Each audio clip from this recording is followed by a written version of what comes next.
As always, I'd like to welcome everyone to the 1916 lecture series here at the Cayley Club. We have a lecture the first Friday of every month. Tonight we're having a serious discussion on the question of a united Ireland, and we'll get into that in a few minutes. The next lecture will be on March 7th, the first Friday in March, and it'll be a completely different thing. It'll be a lighthearted look at the history of the local St. Patrick's Day parades in Rhode Island.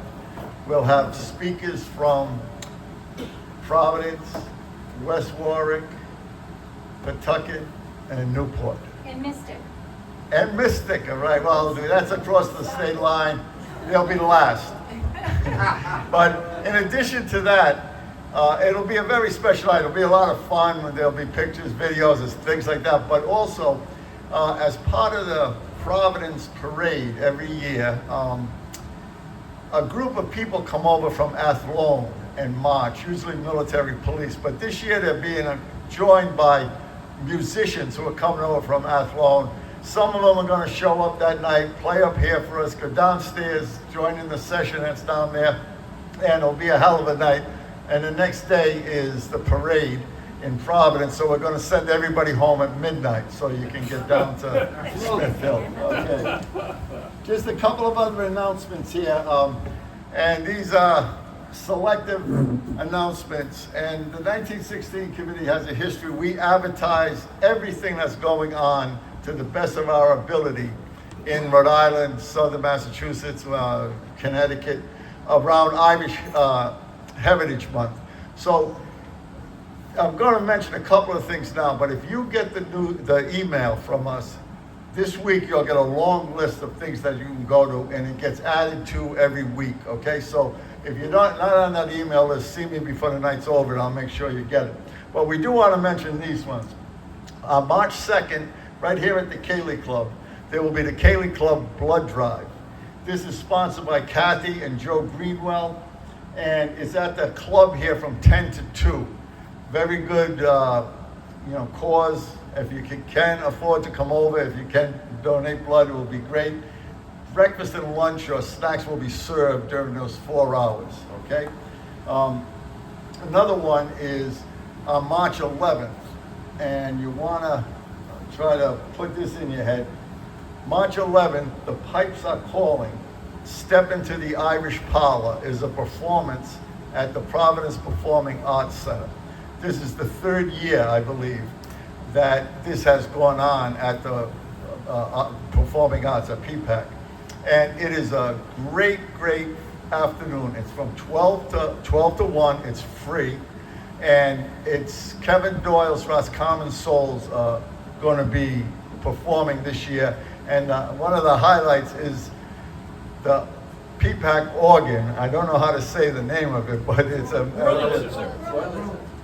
Wurlitzer, right? And it's just something to hear the organ and to see it go up and down and everything. This is a great, great time, a great event. And set it aside. You can go downtown afterwards, get something to eat, etc. But you're going to love the dancing, the music, and especially the organ. Last one is on Wednesday, March 26th, the 4th annual Murphy Healy Lecture in Irish Culture. Our own Scott Malloy is giving the lecture this year, and this is at 6 p.m., the Slavin Center at Providence College. This is an ongoing lecture series on Irish culture, and this is sponsored by the Murphy Healy Lectures, what it's called. It's an endowment, and I've been to maybe the last 5. They're all very interesting. You never hear a better speaker than Scott Malloy, and I encourage you to set that date aside and check out the email. You have to register for this. It sells out, in other words, it goes to capacity, but you just put in a email and they send it back to you, and then you're all set, and they check your name off when you go in there. There's great refreshments afterwards, a couple of pints and things like that. It's good fun. But Scott's title is very interesting. It's called The Vanishing Irish Rhode Island. And he's going to discuss the history of how the Irish went from outcast to powerful to disappearing. And he'll have some ideas about how maybe we can revive this situation. All the organizations are always saying we need more young people, and it's a challenge, and maybe Scott can steer us in a certain direction. Okay, now tonight, this lecture here is interesting in that Scott actually, he's part of a working group that we have that plan these things, and Scott suggested the title for it, and I think it's very on the topic of Irish unity. The title he came up with was Stop Signs and Red Lights on the Road to Irish Freedom. And if you go back to 1798 and the Fenian Rebellion, you're going to have nothing but red lights and stop signs all the way up to today. And it's now time to overcome those. And this is what we're doing here tonight, is to try to bring up and brainstorm a little bit about what can we do, what can the Irish do, what can the British do to see that island is reunited. Now, unfortunately, we have planned this with 4 members to be on the panel, and there's only 2 that showed up. Pat Brady, who was going to speak, has COVID and can't come. Marie McGee, who was going to give the introduction to the whole thing, had a death in her family, and so she couldn't come. But we're in great hands tonight. Mike Cannon and Tricia McIvor, both long-term Irish Republicans, very active in this struggle and in this cause for all their adult lives, let's say that way. And I'm just going to stop here. Tricia's going to come up, give the introduction. During the course of the night, we really hope for audience participation, and at the end, there'll be a question and answer period as always. Okay, Trish. Okay.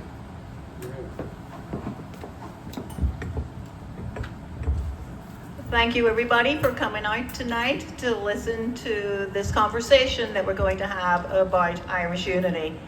And one of the reasons that we're here tonight is both Mike and I did attend an Irish unity event that was in Rockland in New York just last week.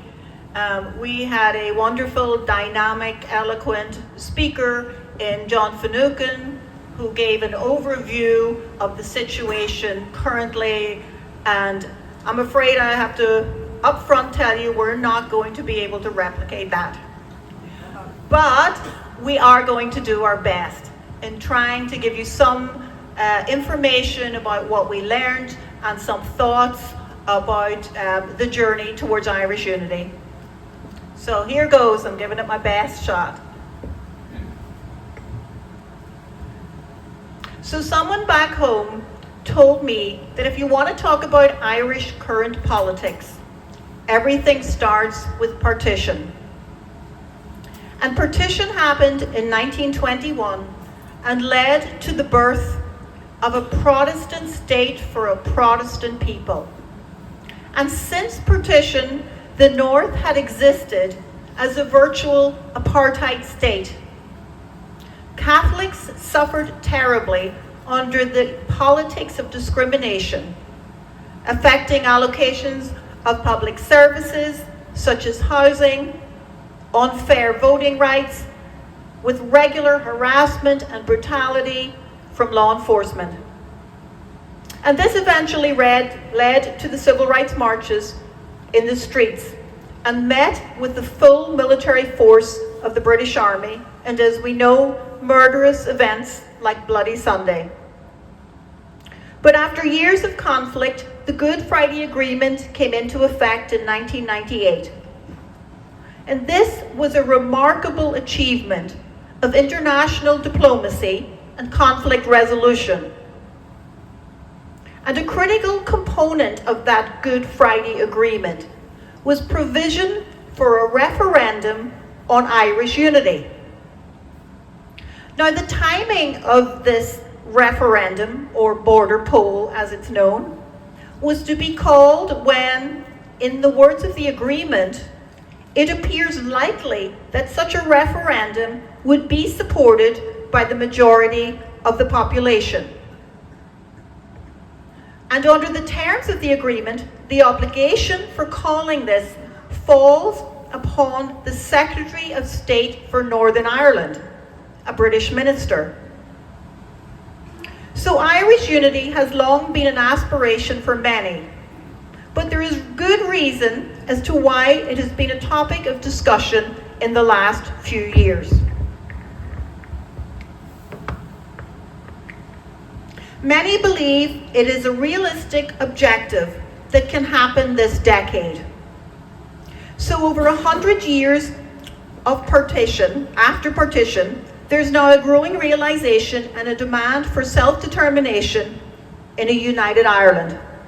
And several key factors have led to this. First, there have been major demographic and political shifts in the north of Ireland. Notably, in 2021, a census revealed that individuals raised as Catholics outnumbered those raised as Protestants and other denominations. And the rise of Sinn Féin, a party who has always had Irish unity as one of its main objectives, has not gone unnoticed. Most recently, it achieved the historic hat-trick of becoming the largest party in local government, the largest party in the Stormont Assembly, and the largest party voted into Westminster, with Michelle O'Neill making history as the first nationalist First Minister. And under Michelle's leadership skills, and with her ability to reach out and listen and understand others, there's been a real impact and a lasting difference. She talks about being a First Minister for all, and that has resonated with many from the Unionist community. Which brings me to another key point: changing identity and public opinion in the north of Ireland. There has been a nuanced shift away from traditional tribalism. Middle ground parties did make gains in the 2023 elections. Younger generations who didn't live through the Troubles are increasingly supportive of Irish unity, with a survey in 2021 showing that 62% of young people supported a united Ireland, with only 28% opposing. Now, perhaps there's good reason for this shift when we take a look at the economy of the north of Ireland. A major player in the shift has been Brexit and the UK's departure from the EU. This has reignited debate on unity, especially since Northern Ireland voted to remain within the EU and were removed against their wishes by the British government. Known as the Brexit debacle, as it has led to economic disruption. The projected introduction of a hard border between the north and south was a real fear for many. And whilst the Northern Ireland Protocol, which has led to a border of sorts in the Irish Sea, has provided some solutions, it is far from ideal. But this situation has highlighted the economic sense of an all-Ireland economy, one that would return to the EU with all of the benefits that go along with that. So now, I'm going to hand back over to Jim, our mediator, to ask the first of 3 questions that we plan to focus on. Okay, thank you, Trish. And these questions were developed at the conference that Trish mentioned that herself and Mike were at. Marie was also there, and Pat Brady, who couldn't be here tonight, went to a similar one in Washington, D.C. All of them were very well attended by people of Irish descent who have Irish unity, as part of their DNA or their belief system. So the first question that was posed, and there was small, breakout groups that tossed around ideas, is this one: Irish unity. And Why is Irish unity important to you? What do you believe to be some of the key benefits of Irish unity? Tricia's going to touch on that now, but as you listen to it, think for yourself, what are your own analysis of the benefits of Irish unity? Thank you, Jim. So what I'm going to talk about is my personal opinion here, my thoughts on why I personally think Irish unity is important. So for me, it has been a lifelong aspiration. I reflect on our history, the many generations who have suffered, fought, and died for this cause. I think of my own childhood, growing up in conflict, witnessing so many injustices, and yearning for a time when this would end.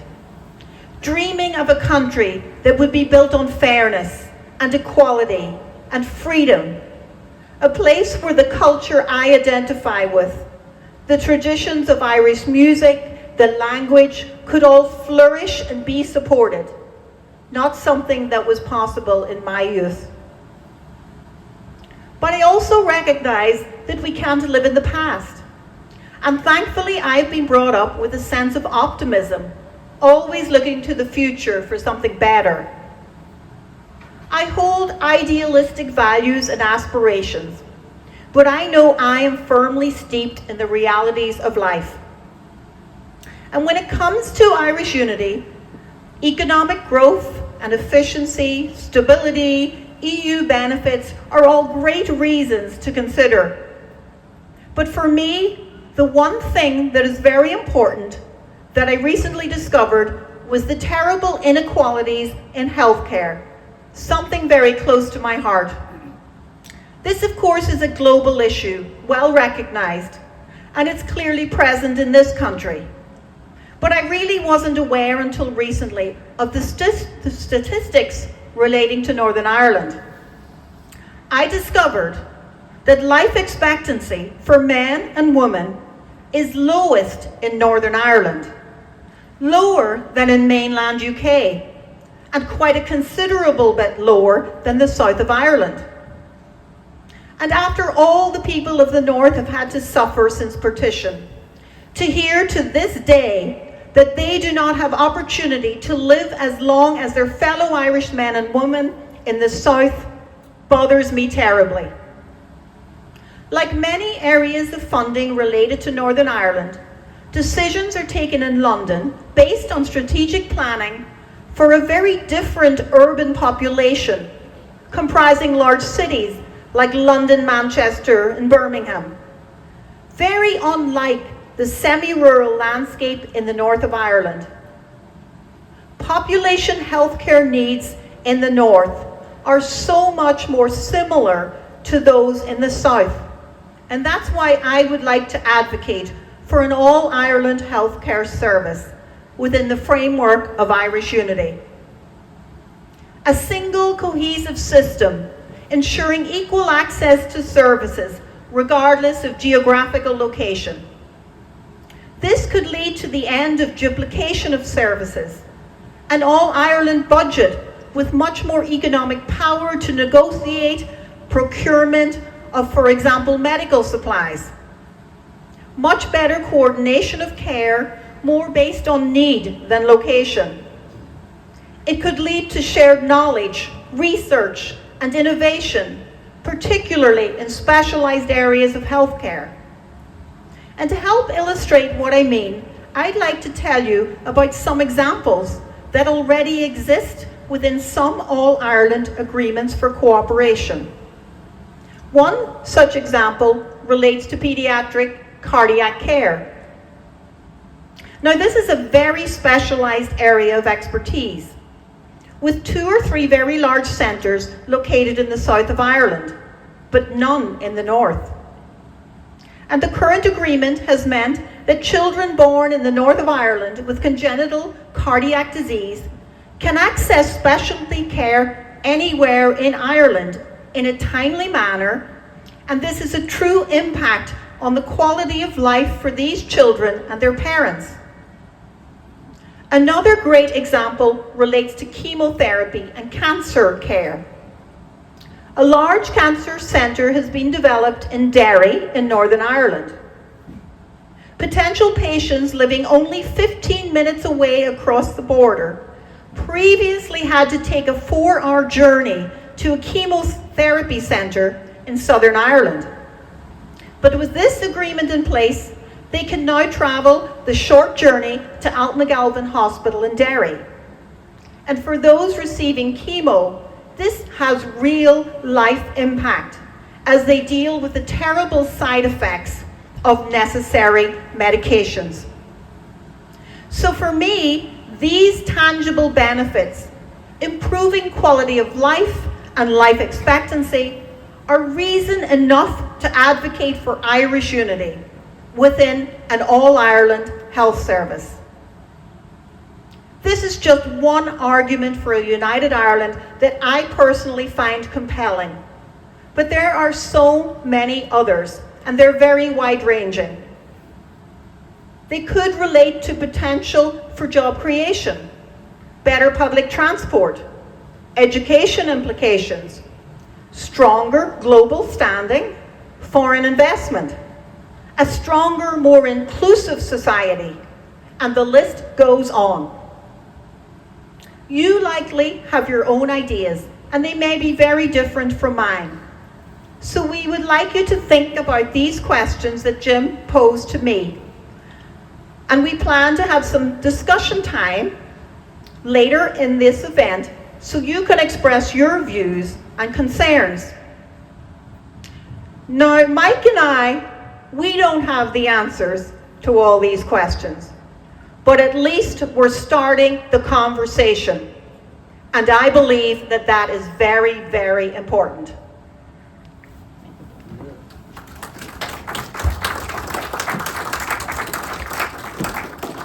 Thank you, Trish. And before we move on to the second question, I'd like to comment my own personal feeling here. There is a handful of people in this room who have been active in the movement for a united Ireland for decades, going back to the 60s and the civil rights marches that Trish was talking about, and you can't help but notice the parallel to the Jim Crow South that existed in the 60s in this country and what existed in the 6 counties of Northern Ireland. And as the troubles unfolded and violence racked the streets of the 6 counties, here in America we were lectured constantly by politicians who said, violence is never the answer. You can't have violence, and coming from an American, that's right, But here is the kind of thinking we have to be doing, I think, to help this movement, And this question speaks directly to this, okay? The role of politicians, which sometimes seems like a dirty word, but sometimes you gotta live with them. Who is politically essential to secure unity referendums? What do you think is the role of American political leaders, the role of the Irish government, and the role of the British government? Trish, again, will speak to this one because of the absence of some of the other people here. But you couldn't ask for a better speaker. Thank you, Jim. Thank you. We'll give you a minute. That could have been ugly. We could have been doing one more. My phone ready to call 911. Is there a doctor in the house?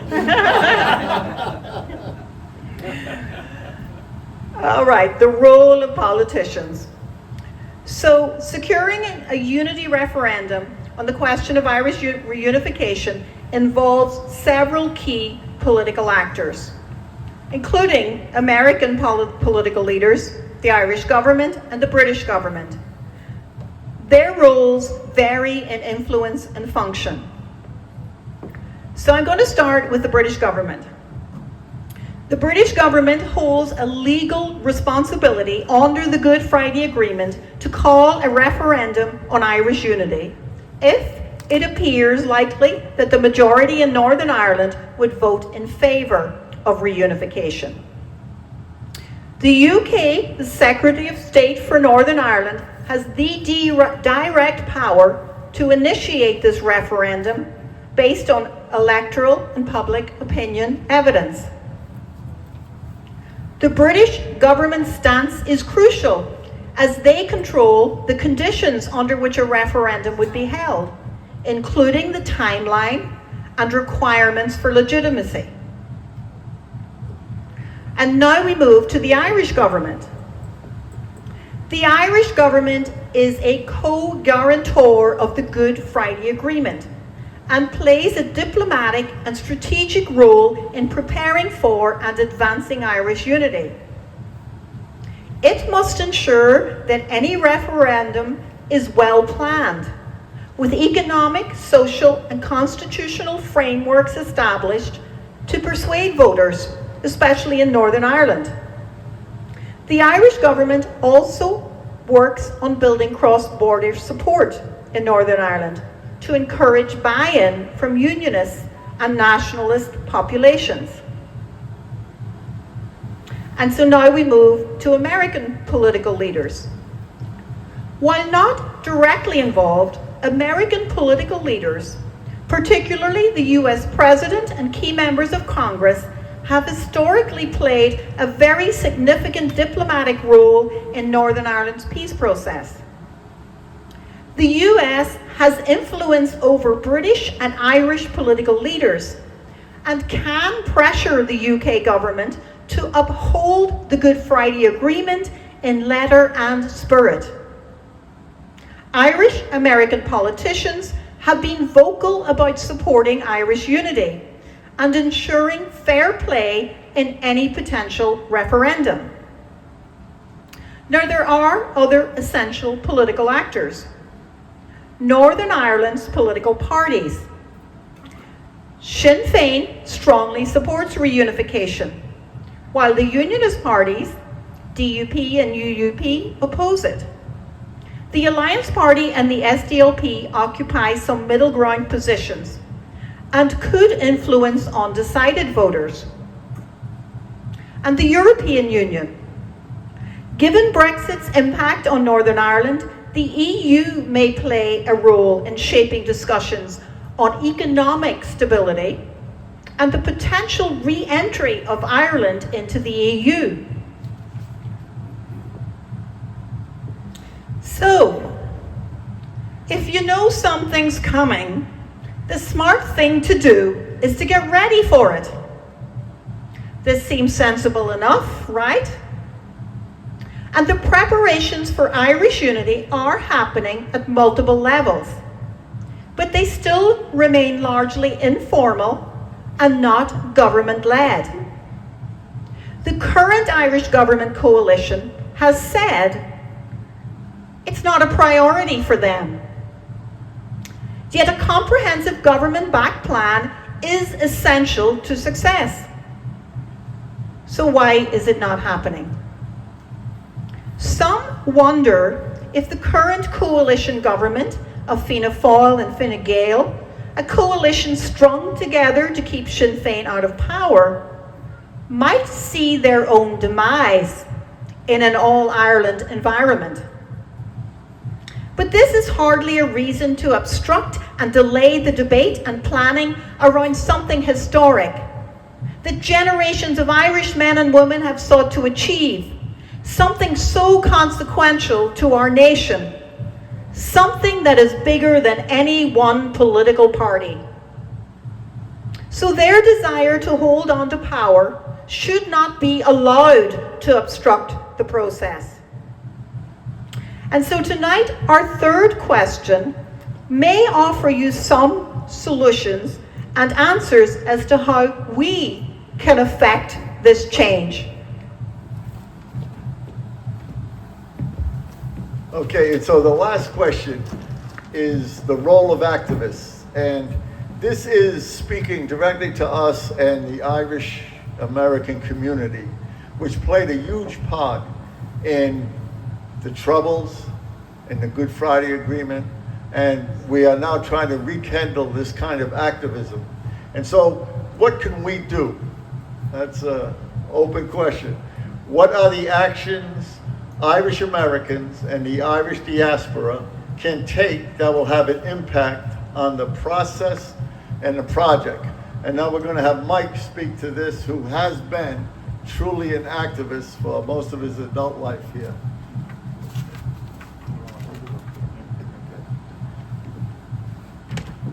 Can I use this? Yeah, sure. I'm not gonna sing, don't worry. Only at Mavis's on New Year's Eve. Oh, Danny boy. So I decided, can everybody hear me? So I decided to break this question down for roles of activists, of what can we do as Irish Americans. So I broke it down into 3 parts. The first part is get interested in the topic of Irish unity. The second one is be present and stay engaged. And the third is spread the message and make it part of our conversation. Basically, Irish unity is focusing, is one island as one Ireland. We've all seen the bumper sticker, 26 plus 6 equals 1. That's breaking it down simply. The diaspora in the United States, meaning people from Ireland that live here and Irish Americans, they're all over the United States. They're in different pockets of the country. They're lawyers, they're politicians, musicians, and we all kind of share the same view, and we want to reach out to those people. We want to form a community with them and get interested in the topic of Irish unity. I'm going to bring up the Good Friday Agreement again, but let's roll it back maybe 3 or 4 or 5 years prior to that. And I'd like to speak about Bill Clinton. When he was president, he made it a campaign promise that he would bring peace to the north of Ireland, and he did. And basically what he did was, in a nutshell, I'm not going to get in too deep because we could do a whole lecture on the Good Friday Agreement, but the one key point that stood out in my mind, and I remember it very well, was he granted Jerry Adams a visa to visit the United States, a 48-hour visa. And me being an activist and was so involved mentally, I wanted to know everything, and it was a proud moment for that point. Basically, after that, we started seeing like other Sinn Féin representatives come out. Martin McGuinness, other Sinn Féin reps, Jerry Kelly, a whole mess of them. But what happened was as they were going throughout the country, they mostly went to like Boston, New York, Hartford, Springfield, and there's a group of us, as I look around here, some of us went to these events, and it was very informative. We heard firsthand, basically, what the role is, what we're doing as Irish Americans, the Irish over here that live over here and work these jobs. Basically, the message was, we're not going to fight anymore. We're going to go. We want peace. We're going to bring it through a governmental process. And then that's basically what happened as far as, and then, time went on, and then we had the Good Friday Agreement, which was a success. And the reason why we're mentioning it so much tonight is basically it's the framework for unity, and it needs to be followed. And like Tricia was saying earlier, we had some roadblocks in the way, Brexit and everything like that. And I think that got the fire rolling again for the Good Friday, the unity plan.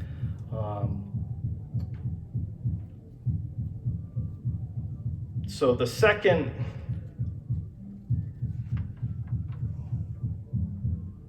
actually I want to mention one thing. It's actually kind of funny as I was putting this together, going back to the early 90s again, as some of us remember, the internet was just coming out. I graduated college in 92, and I think it was my last semester there, they had the internet, and as an activist, I'd go and, what's going on in Ireland? I want to see SinnFein.com. Oh, no, SinnFein.ie, and then I graduated, and then I'm like, I don't have a computer. And then I'm talking with Mavis McGettrick one night, and she says, well, I have a computer. So I decided to go to Mavis's house to get all my information. So the point I'm trying to make is in this next part of the question, the second, number 2, is be present and stay engaged.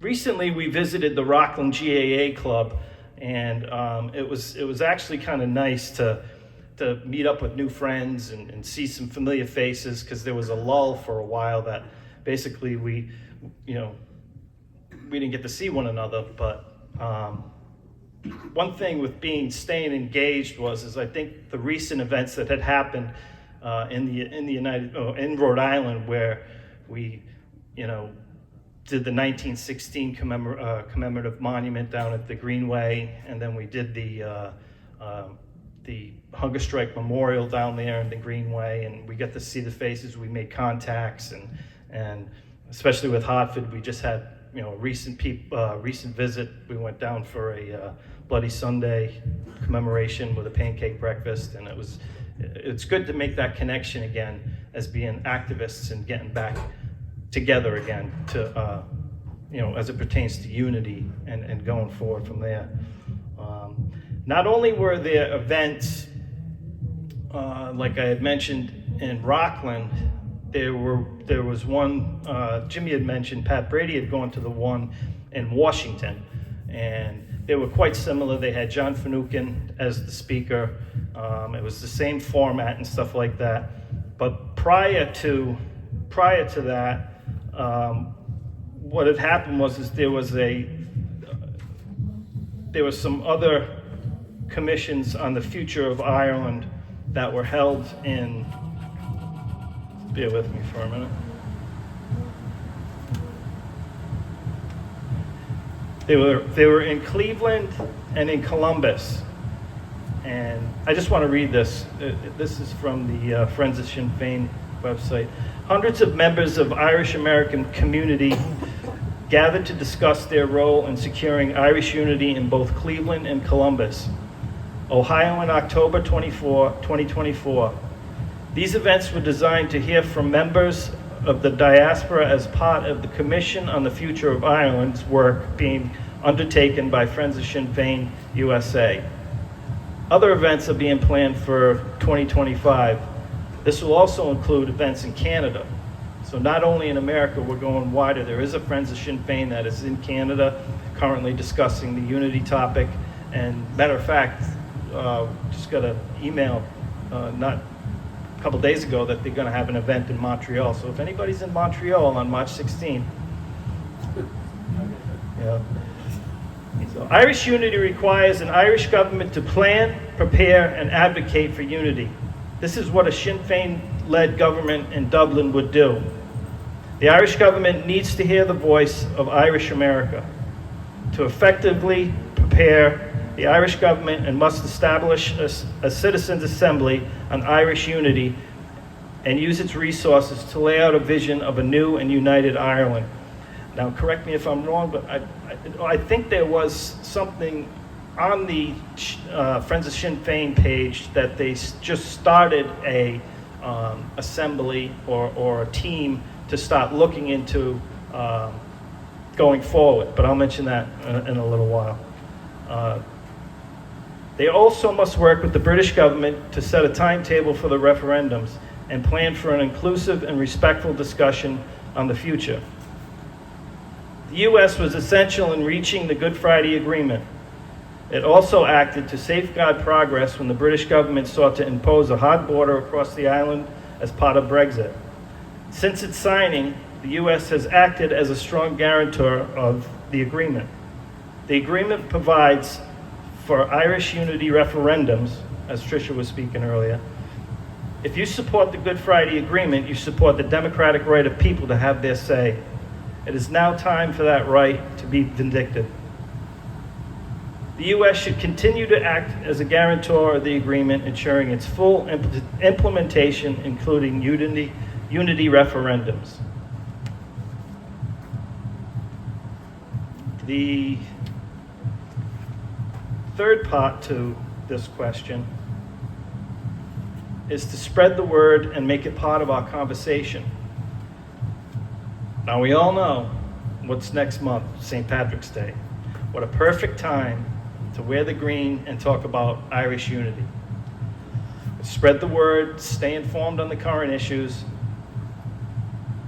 and then engage somebody. Maybe somebody doesn't know. I know we were up in Rockland, Thursday was it? I think it was Thursday, and Tricia and I, we're pumped. We're trying to get people. Have you ever heard of Irish unity?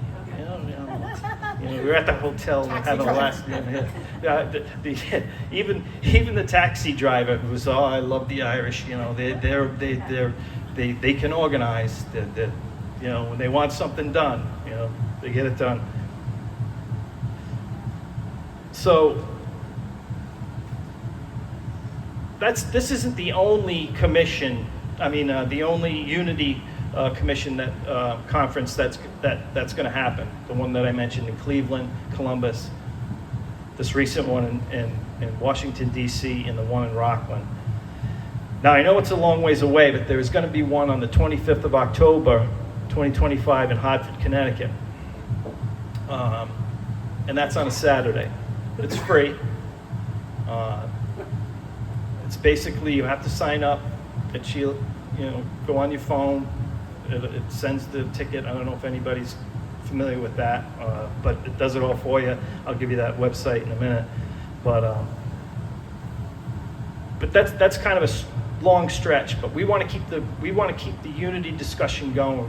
We want to keep it going. We don't want to wait till October.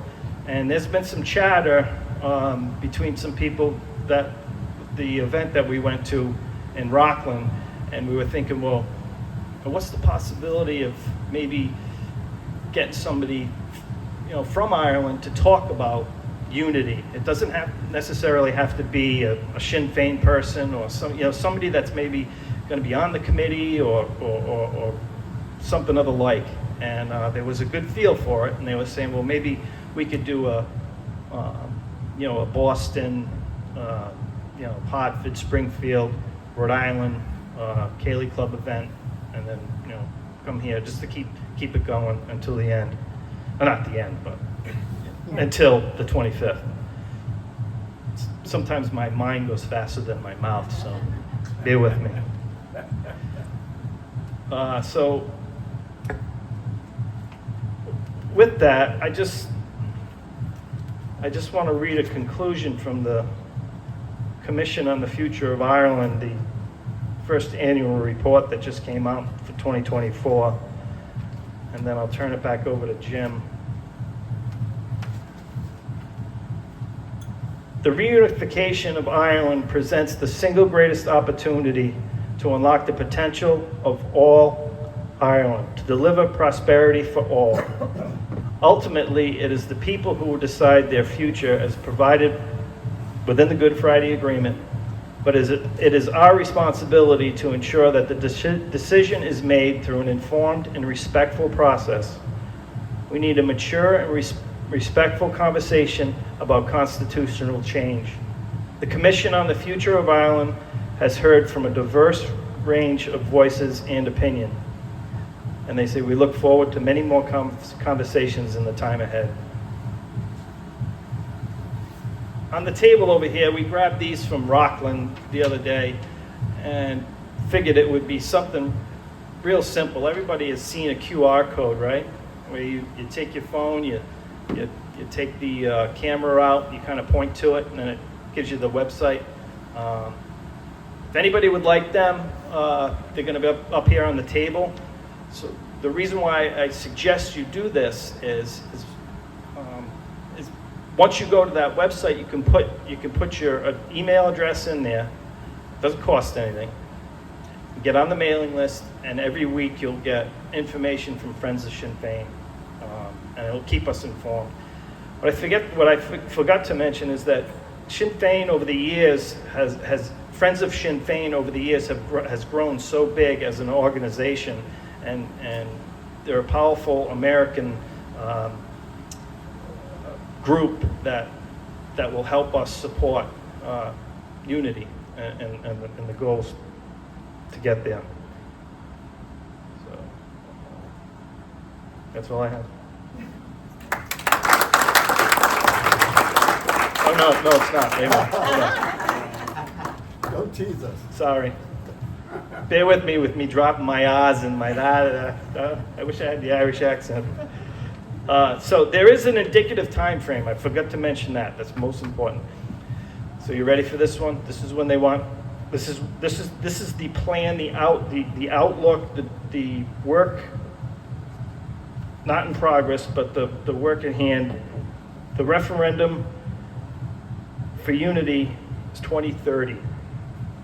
So I'm not going to read all this. I mean, I can't even see it, and I have glasses on. So, but as we are right now, we're in January, and anybody's free to look at this if they want. But it lists step by step by step on how to achieve an assembly, to get people on board, and go forward to that 2030 implementation of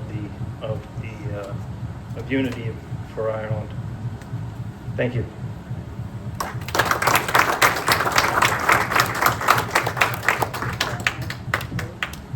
Okay, thank you, Mike. And as you were warned ahead of time, this is a complicated procedure that we're involved in. It's been going on a long time. It's going to go on, sounds like 5 more years anyway, and I hope we can all make it to 2030.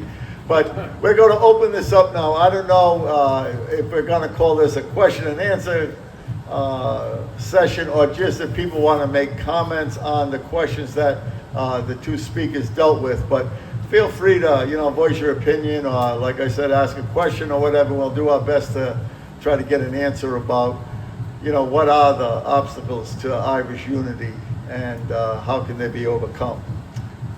Anybody?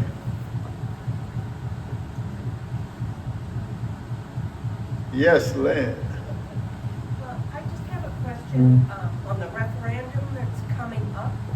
I saw on the website, I think it was the same thing, that if you're an Irish citizen, then you should be able to vote on the referendum. How do you go about doing that? Do you have Irish citizenship? Yeah, well, there's going to be a procedure, apparently. That's just under discussion, okay? I have dual citizenship. I know a lot of people here probably do. And there are regulations like you can't vote in our elections and their elections. There are regulations, but this is a different thing in that it's a referendum. And there was a referendum in Scotland, I don't know how many years ago, a few years ago, about would they become independent. It was narrowly defeated, but there were people that were outside of Scotland that were permitted to vote. So I believe that might be the same thing that happens here. But you have to have citizenship, a dual citizenship, obviously.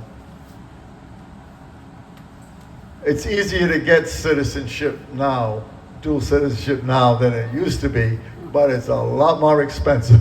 So the Irish are making money on it. Oh, Murray.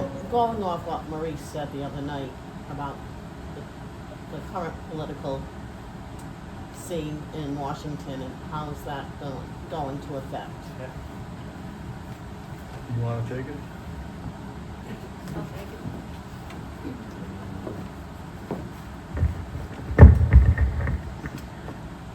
I mean, clearly a change of government will affect things in Ireland, and we are facing a little bit of the unknown here. But I still believe that for us, it doesn't affect the things that we actively want to involve ourselves in. We still want to talk about Irish unity. We still want to speak about it to our friends. We still want, on the month of March, to express our wishes to our local representatives that it's something close to our heart, that we want them up in Washington speaking for us, influencing Congress, and putting pressure on the British government and the Irish government to start making preparations for this. So I think the basics remain the same, regardless of change in government.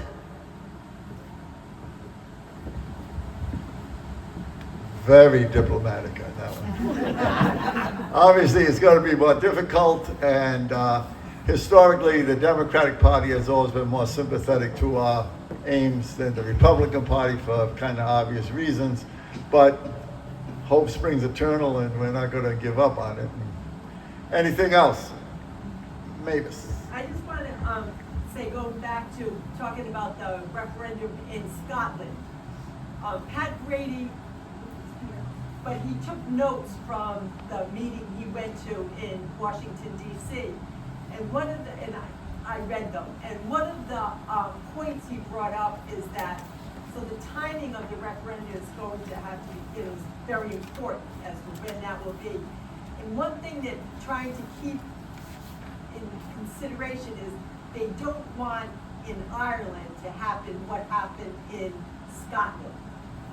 They don't want to put it up for a vote and have it fail, because that would be, that would just set everything back. I think, did we hear, don't they have to wait a certain number of years after, so if it fails, then they can't do a repeal vote in like a year.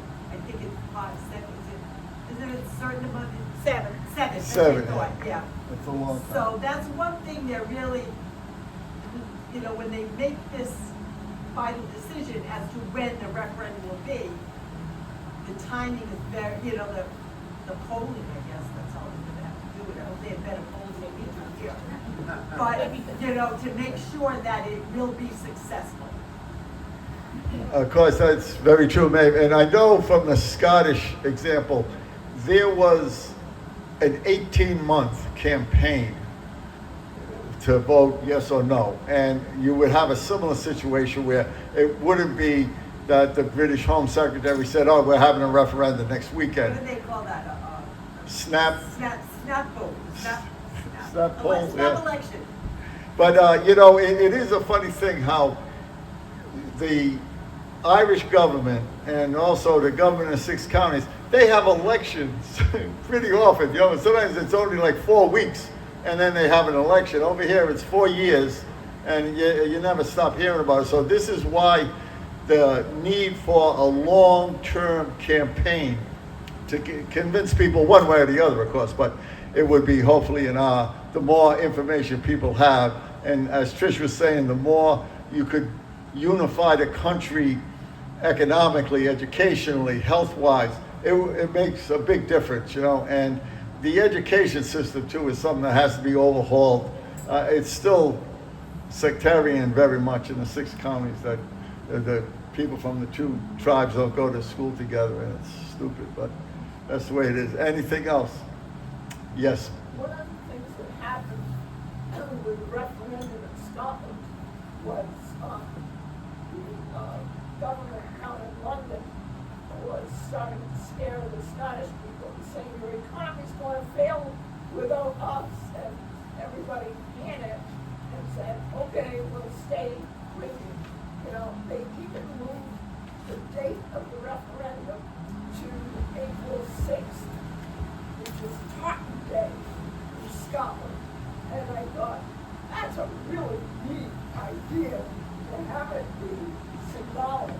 And because London pulled their fast, their own Scottish people got scared and voted it down. That was very So I think we make some great points here that we can learn from what happened in Scotland. And really the key to this is providing forums in which people can have discussions and become educated on the matters that affect them. Clearly, people need a good understanding of what they might be voting for. And we can only do that through discussions at all levels in communities across Ireland. Whether that be civil communities, local communities, people who are educated on the educational system, healthcare workers. The key here is education, so people have a very clear understanding of the consequences of their vote, one way or the other, and that each interested body has opportunity to present the arguments for and against, as opposed to stepping into a referendum today, which wouldn't make any sense because people don't truly understand the implications. So that's one point. I wanted to address the economic question, which is often used as a reason why Ireland can't become unified. And there is something called the subvention. It's a subsidy that Britain provides for Northern Ireland. And it has often been quoted as numbers like 10 to 12 billion as a subsidy. And the argument is, well, the South could never afford that. But when we break this down, we realize that this subsidy includes costs, for example, the upkeep of the monarchy, the upkeep of the British Army. None of these would exist in Irish unity. The other problem with these figures is that strategic financial information that the British government are involved with is hard to come by. They won't relinquish this information, so a lot of this is unverified. And the other point is that with unity, we could unlock a much greater economic potential in the north of Ireland, something that's really been held back because of partition. So I kind of want to give you examples so you understand what I mean. And only today I read in a local article in a newspaper that there was a hotelier who lives in, I believe, Fermanagh. And he was struggling with his business because, and I may not get the figures right, but VAT, which is a tax in the north of Ireland, was 20%. 10 miles down the road across the border, a hotelier there paid, I believe, 13%. And there is a new Irish, it's underway that maybe that the government is going to reduce that taxation to 9%. So we have a guy on one side of the border who has expenses of 20%, whose business is going to flounder because people are going to opt to go for a cheaper option. Now, in an all-Ireland system, this would be equalized. And so people would start to invest in that corridor of the border, which is currently lacking investment at the moment. And other things such as, if we go back into the EU, perhaps we could attract more international investment. We'd be part of a single market, which really would increase the economy of all Ireland. So I think that the economic argument doesn't hold up. Another point is that the south of Ireland really is in a very, very secure economic growth phase, and that they could well afford to bring the north on board. And we talked a little bit about an example in healthcare, where we could cut costs by being part of one healthcare service, avoid duplication. This applies across the board to whether we're talking about roads or whether we're talking about local services. To have one united Ireland administration overseeing this would absolutely save money. So I just wanted to try and help debunk the idea that the economy in the north, that Ireland could not afford this. I think it's erroneous, and I think we have good evidence that some of the potential estimates that have been put forth are just not true. Thank you. Anybody else? Yes, Kel.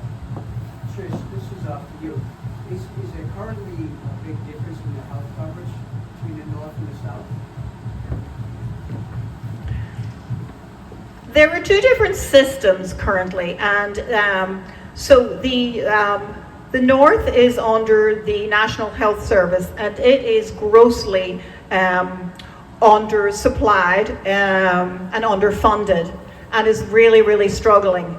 The system in the south of Ireland has been overhauled in the last, I'm not sure, decade perhaps, and so it's much more functional than that in the north.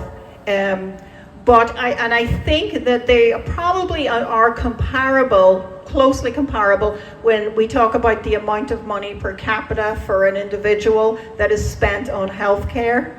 So I don't think it's a stretch to think that when we combine these two systems, as they have an awful lot in common, and I mean the things they have in common, for example, are the standard of education, for example, of healthcare providers. They both follow a standard of care that is very, very similar. And an example I can give you is, when do you get your mammogram? They both agree that mammograms are very important and screening should start at this time. When do you get a CT lung cancer screening? So they're very aligned with what they believe healthcare should look like. I don't know if that answers your question to some degree. Yeah, I was just curious about the cost of that. Is it very much costly for the people of the north? The cost per capita is very similar. Yet, as I alluded to earlier, even with that, the standard of healthcare, the life expectancy is much less in the north of Ireland than it is in Southern Ireland, despite the same cost per capita in health investment. To the best of my knowledge, you're welcome to fact check me on all of these things. I'm no expert. Thank you. Anybody? Okay, if I could make a couple of comments. One thing, Tricia and Mike both mentioned that European Union. And the European Union has a vested interest in the United Island. The United Kingdom has alienated themselves from Brussels and the United Kingdom. And while that works in our favor, it's important to look back to 1989 when the Berlin Wall fell. And that changed, geopolitics tremendously. But the EU was instrumental in uniting the two Germanys and the two Berlins. And the EU, doesn't do it out of the goodness of their hearts. I mean, they're after money, and they'll be after money in Ireland too. And certainly the subsidies that come from London would come from Brussels in a transitionary, period while that was going on.